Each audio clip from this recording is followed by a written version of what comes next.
चंद्रपूर जिल्ह्यातील सिंदेवाई वनपरिक्षेत्रात गेल्या काही दिवसांपासून भीतीचं सावट निर्माण करणाऱ्या आणि तेंदूपत्ता संकलनासाठी गेलेल्या 4 महिलांवर जीवघेणे हल्ले करणाऱ्या नरभक्षक वाघिणीला अखेर वन विभागानं जेरबंद करण्यात मोठं यश मिळविलं आहे।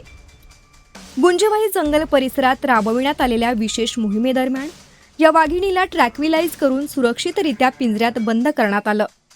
या कारवाईनंतर परिसरातील नागरिकांनी काहीसा दिलासा व्यक्त केला असला तरी अद्यापही भीतीचं वातावरण कायम आहे। प्रधान मुख्य वनसंरक्षक कार्यालयाच्या आदेशानुसार ब्रह्मपुरी वन विभागानं युद्धपातळीवर ऑपरेशन सुरू केलं होतं।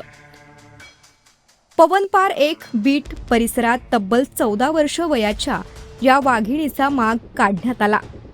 उपवनसंरक्षक डॉक्टर कुमारस्वामी, सहाय्यक वनसंरक्षक जे अरविंद आणि सिंदेवाईच्या RFO अंजली बोरावार यांच्या नेतृत्वाखाली ताडोबा रॅपिड रिस्पॉन्स टीमनं ही धाडसी मोहीम फते केली।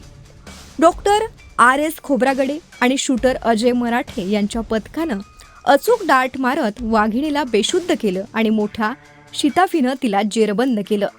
दरम्यान ही 4 हल्ल्यांमागील वाघीण असल्याबाबत चर्चा रंगू लागली आहे। ग्रामस्थांच्या मते वाघिणीसोबत तिचे बछडेही परिसरात फिरत असल्यानं धोका अद्याप टळलेला नाही। त्यामुळं बछड्यांनाही तातडीनं पकडण्यात यावं अशी जोरदार मागणी स्थानिक नागरिकांकडून व्यक्त केली जात आहे।